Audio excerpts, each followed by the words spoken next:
కీర్తనల గ్రంథము 65వ అధ్యాయము. ప్రధాన గాయకునికి దావీదు కీర్తన. గీతము. దేవా, సియోనులో మౌనముగా నుండుట నీకు స్తుతి చెల్లించుటే. నీకు మ్రొక్కుబడి చెల్లింపవలసి ఉన్నది. ప్రార్థన ఆలకించువాడా, సర్వ శరీరులు నీ యొద్దకు వచ్చెదరు. నా మీద మోపబడిన దోషములు భరింపజాలనివి. మా అతిక్రమముల నిమిత్తము నీవే ప్రాయశ్చిత్తము చేయుదువు. నీ ఆవరణములలో నివసించున్నట్లు నీవు ఏర్పరచుకొని చేర్చుకొనువాడు ధన్యుడు.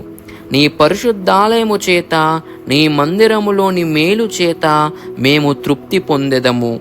మాకు రక్షణకర్తవైన దేవా, భూదిగంతముల నివాసులకందరికిని, దూర సముద్రము మీదనున్న వారికిని ఆశ్రయమైన వాడా, నీవు నీతిని బట్టి భీకర క్రియల చేత మాకు ఉత్తరమిచ్చుచున్నావు.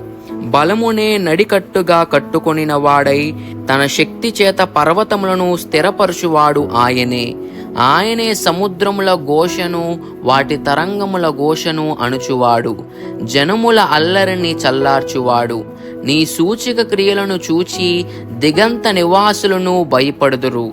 ఉదయ సాయంత్రముల ఉత్పత్తులను నీవు సంతోషభరితములుగా చేయుచున్నావు.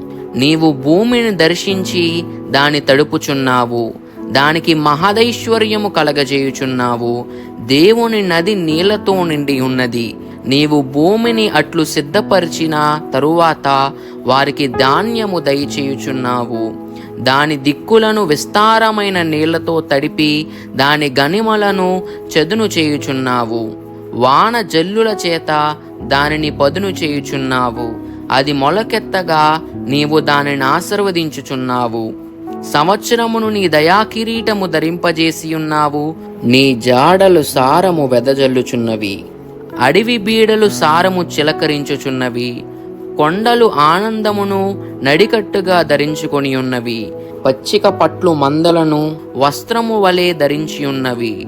లోయలు సస్యములతో కప్పబడి ఉన్నవి. అన్నియు సంతోషధ్వని చేయుచున్నవి. అన్నియు గానము చేయుచున్నవి. ఆమేన్.